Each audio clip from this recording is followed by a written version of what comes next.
just promoted third officers. Welcome on board of your ships and thank you for coming back to watch the next part of this guide. You are, probably, eager to start performing all that third mate work, but still not sure where to begin from. Then this video is for you. Let's try to figure it out.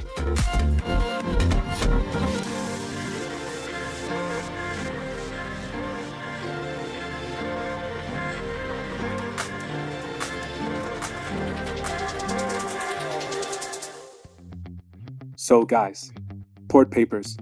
When should you prepare port papers and where should you take blank forms of port papers? Usually, about 1 week before arrival, agent can send you an email, requesting to send him the soft copies of required documents. They are called pre-arrival documents. If your ship has never been to that port before, the agent, most probably, will attach a blank forms of required documents to his email.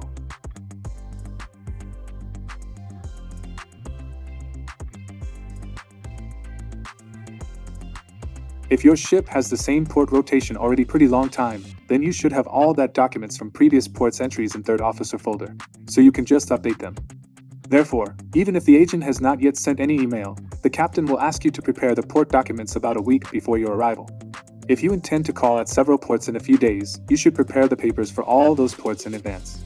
That's why, even if you have just joined a ship, and next port will be only in 1 day, most probably, pre-arrival documents for that port have already prepared by previous third officer and sent by the captain to the agent.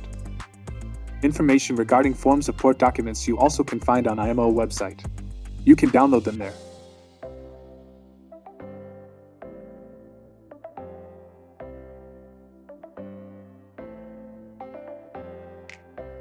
In case if your ship is going to call at the new port, and there's somehow lack of communication with agent, information regarding port papers you can find in the guide to port entry, that should be on board.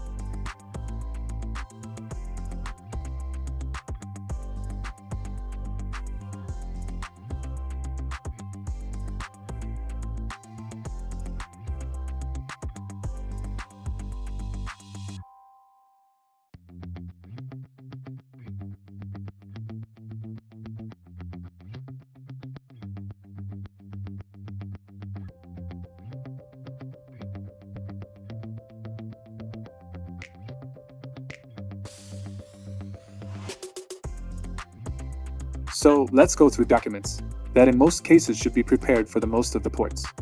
For example, let's take one of the Chinese ports. Arrival crew list. The document that is required in each port.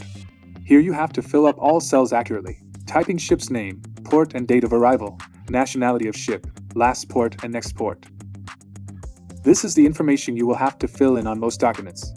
Then in crew list you have to fill up information about crew, taking data from crew passports and seamen's books. Ballast water declaration. Here you should type information regarding ballast operation, if it's going to take place in the port. You can take this information from the chief officer.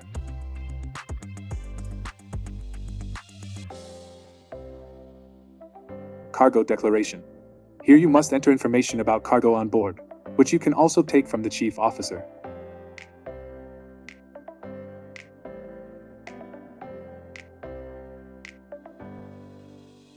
Ship's particulars. Usually every ship has own ship's particulars form. Here is shown a Chinese form, where you should fill up required cells.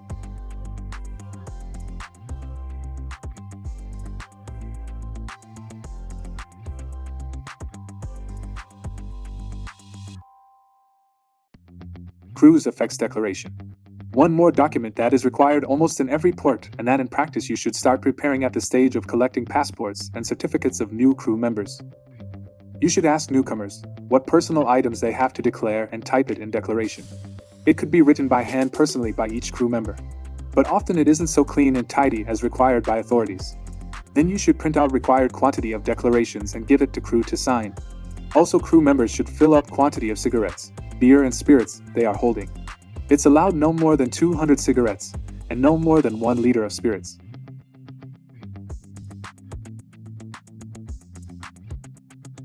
Departure crew list. If you have a crew change at the port of arrival, you should prepare departure crew list in advance with the names of the new crew members, which you will receive by email from your crewing operator. Here also fill up all required cells accurately and tick or underline that it is a departure crew list. General Declaration. The basic document on arrival and departure providing information required by public authorities relating to the ship.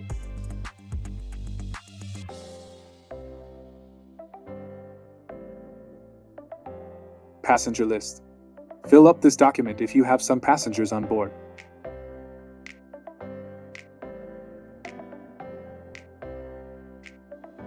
Maritime Declaration of Health. Here again you need to fill up everything accurately and answer to several health questions.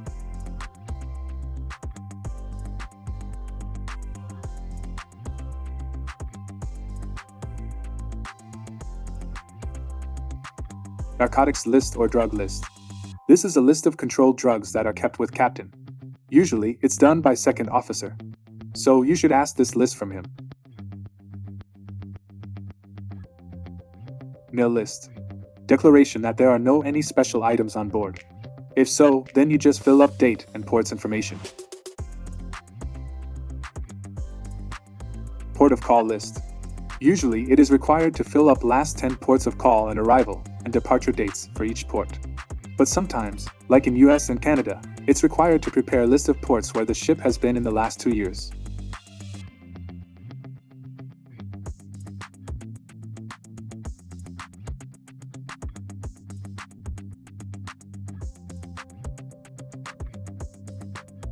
Quarantine declaration for arrival. Here you should declare how much food of various types and fresh water you have on board and answer to some questions. This information you can get from Chief Cook and Chief Mate.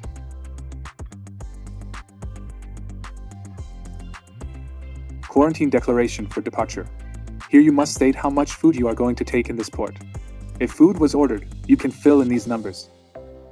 Usually, departure documents also required to be done and given to agent on arrival, so some required figures, that you can only know for sure closer to departure, are given approximately.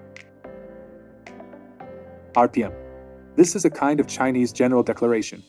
Like all documents, guys, fill up everything accurately.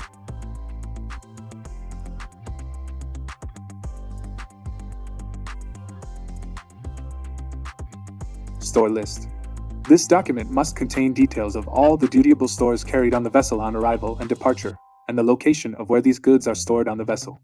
Quantity of fuel you can take from Chief Engineer, fresh water from Chief Mate, provision from Chief Cook, bonded stores probably will be at your disposal.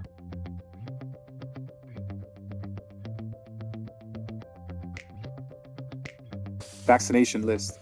Here you should type expired dates of yellow fever certificates. These certificates are now valid for life, so you can type appropriately.